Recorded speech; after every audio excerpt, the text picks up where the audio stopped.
पुढे लाडक्या बहिणींसाठी एक आनंदाची बातमी समोर येते। गेल्या 3 महिन्यांपासून रखडलेला निधी आता एकाच वेळी महिलांच्या खात्यात जमा होणार आहे। मार्च, एप्रिल आणि मे महिन्यांचे मिळून एकूण 4,500 रुपये वितरित केले जाणार आहेत। ज्या महिलांनी केवायसी प्रक्रिया यशस्वीपणे पूर्ण केली आहे त्यांना हा हप्ता मिळणार आहे। तांत्रिक पडताळणी पूर्ण होताच हे पैसे खात्यात जमा होतील अशी माहिती प्रशासनाकडून आता देण्यात येते। डीबीटी प्रोसीजर है वो हम शुरू करने वाले हैं और हमारी सारी जो बेनिफिशरीज है उनके अकाउंट में लाड़की बहन का जो लाभ है वो उन तक पहुंचाया जाएगा। और हम ज्यादा से ज्यादा यही प्रयास कर रहे हैं कि हर महीने का जो लाभ है वो उन्हें उसी महीने में मिले। दिसंबर में हमने तकरीबन 2.47 मतलब 2 करोड़ 47 लाख विमेन तक ये जो बेनिफिट है वो पहुंचाया था। और तकरीबन इस महीने में भी उसमें ज्यादा नहीं, जिनके कुछ कंप्लेंट्स आए हैं या ड्यूप्लीकेशन हुआ था या उन्होंने और जिन्होंने 2 योजनाओं का लाभ लिया है, ऐसी जो है उतनी ही बेनिफिशरीज शायद कम हो सकती है जो कंप्लेंट बेस्ड है। बाकी जो है वो रेगुलर डीबीटी प्रोसीजर है वो शुरू रहेगा। लेकिन विपक्ष से कहा जाता है कि जिस तरीके से नाम है बहुत लोगों के नाम निकाले जा सकते हैं, इस सब प्रिपरेशन का काम जो है वो किया जा सकता है इस पूरे। नहीं, ये तो विपक्ष जो है ऑपोजिशन है उन्हें पहले से ही इस योजना पे दिक्कत रह चुकी है। वो खुद इस योजना के बारे में काफी बार कंफ्यूज रहे हैं। हमारा प्रयास यही है कि हमारे जो मुख्यमंत्री है आदरणीय देवेंद्र जी फडणवीस साहब हैं, इनके नेतृत्व में उन्होंने हमें सूचना दी है कि हमें ये योजना बहुत अच्छी तरीके से चालू ही रखनी है। आगे भी ज्यादा से ज्यादा महिलाओं तक ये लाभ हमें पहुंचाना है और वही काम हम करके आए हैं। तो हम विपक्ष के जो इन योजना के बारे में जो मुद्दे है, नरेटिव है, फेक नरेटिव है, उस पर हम ज्यादा ध्यान नहीं दे रहे। विषय त्या ठिकाणी प्रस्ताव ठेवण्यात आला, तत्वता मान्यता देण्यात आलेली आहे। मुख्यमंत्री फडणवीस साहेब आणि मंत्रिमंडळातील सर्व सहकाऱ्यांनी त्या ठिकाणी या प्रस्तावाला तत्वता मान्यता दिलेली आहे। त्याच्यामुळे लवकरच त्या संदर्भातला शासन निर्णय सुद्धा आम्ही निर्गमित करणार आहोत। त्याचं जे वितरण आहे त्याची सुरुवात केली। आजही पहाटेच्या वेळेला काही डिस्बर्समेंट्स डीबीटी झालेले आहेत, त्या संदर्भातला सविस्तर आकडा हा संध्याकाळपर्यंत येईल। पण साधारणपणे 1 कोटी महिलांना जो आहे तो या 3 दिवशी जो आम्ही लाभ वितरित केला, डीबीटी केला, त्याच्यामध्ये गेलेला आहे। आणि याच्यामध्ये स्क्रुटिनी अभावी ज्या महिलांना लाभ मिळाला नव्हता त्यांना 4,500 चा लाभ वितरित झालाय। अजूनही अनेक महिला अशा आहेत ज्यांचा आधार सीडिंग झालेला नाहीये आणि म्हणून त्या पात्र असून सुद्धा आधार सीडिंग न झाल्यामुळे त्यांना लाभ मिळत नाहीये।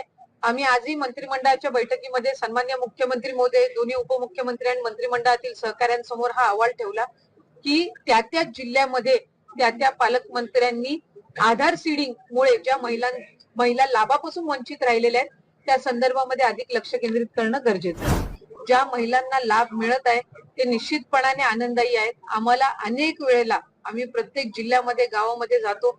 आज प्रत्येक आठवड्याला इतक्या मोठ्या संख्येने सक्सेस स्टोरीज या योजनेच्या संदर्भातल्या सुद्धा येत आहेत की ज्या महिलांना लाभ वितरित होत आहे त्यांनी चांगल्या पद्धतीनं काही त्यांचा रोजगार किंवा व्यवसाय छोट्या पद्धतीनं सुरू केलेल्याचं सुद्धा अनेक सक्सेस स्टोरीज आहेत। निधी उपलब्ध झालाय आणि हे सगळं करत असताना एक महत्त्वपूर्ण घोषणा ती आदरणीय फडणवीस साहेबांनी केली, ती म्हणजे मुख्यमंत्री माझी लाडकी बहीण ही योजना ही त्या ठिकाणी कायमस्वरूपी अशाच पद्धतीनं सुरू राहील या संदर्भातली त्यांनी घोषणा केली। आणि त्यासाठी सुद्धा अधिकाधिक सक्षमपणाने ही योजना पुढच्या कालावधीमध्ये राबवण्यात येईल या दृष्टिकोनातून त्यांच्या मार्गदर्शनाखाली दोन्ही उपमुख्यमंत्री आदरणीय शिंदेसाहेब, आदरणीय सुनेत्रा काकी यांच्या मार्गदर्शनाखाली आम्ही पुढच्या कालावधीमध्ये राबवू। याआधी सुद्धा अनेकदा या संदर्भातला उल्लेख झालेला आहे की 2100च्या बाबतचा जो योग्य वेळी निर्णय आहे तो हे महायुतीचं सरकार घेईल। पण मला आपल्या माध्यमातून सुद्धा सांगायचं आहे की 1500चा लाभ हा लाडक्या बहिणींसाठी अशाच पद्धतीनं सुरू ठेवण्याच्या दृष्टिकोनातून विभाग म्हणून आम्ही त्या ठिकाणी काम करत आहोत। या व्यतिरिक्त आत्तापर्यंत एकल महिलांचा सर्वे हा कधी करण्यात आलेला नव्हता, तो पहिल्यांदाच त्या ठिकाणी करण्यात येत आहे।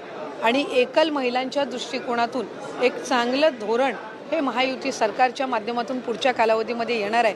त्यामुळे तेही एक अतिशय ऐतिहासिक पाऊल हे सरकारच्या वतीने उचललं जात आहे। महिला सक्षमीकरणाकडे पाऊल जाईल का की त्यांना 1500 रुपये देण्याची गरज पडणार नाही? जे धोरण येणार आहे सरकारच्या वतीने त्यामुळे महिला सक्षमीकरणाकडेचा पाऊल मारायचं आणि एकल महिलांच्या संदर्भातला एक भाग झाला। मुळात मुख्यमंत्री माझी लाडकी बहीण ही योजना महिलांना सक्षम करण्याच्या दृष्टिकोनातूनच पहिल्यांदा आणण्यात आली आणि आज साधारणपणे ज्या पद्धतीनं हा लाभ सुरू आहे, अनेक अशा महिला आहेत ज्यांनी त्या 1500च्या लाभातून ज्या आपल्या घरखर्च भागवतात, अनेक त्यांचे आरोग्य उपचार असतील ते सुद्धा करतात, पण लघु उद्योजकाकडे सुद्धा किंवा छोट्या मोठ्या व्यवसायांकडे सुद्धा ह्या 1500च्या लाभाच्या दर महिन्याच्या माध्यमातून महिलांनी पाऊल उचललेली आहेत.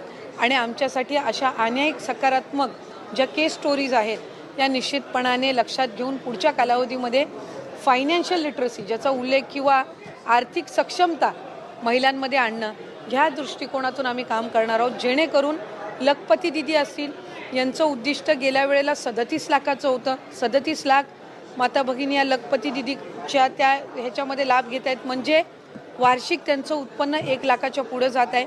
त्याच पद्धतीनं यंदाच्या ह्याच्यासाठी 25 लाखाचं उद्दिष्ट हे ठेवलेलं आहे. त्याच्यामुळे एका बाजूला लखपती दिदी आणि एका बाजूला लाडकी बहीण योजना अशा पद्धतीनं सुरू असताना हे महिलांच्या सक्षमीकरणासाठी उचललेलं हे अतिशय महत्त्वपूर्ण पाऊल महायुतीच्या सरकारच्या माध्यमातून आहे.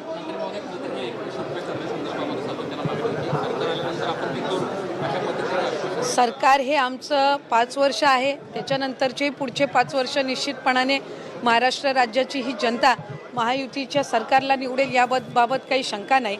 आत्ता आपण जी घोषणा आदरणीय मुख्यमंत्री महोदयांनी केली आहे की अनेकांना वाटायचं की निवडणुकीनंतर ही योजनाच बंद होईल, पण आज निवडणूक होऊन 1.5 वर्षाचा कालावधी झालेला आहे. आजही योजना यशस्वीरित्या सुरू आहे. आम्ही उल्लेख केला की पुढेही ही योजना अशा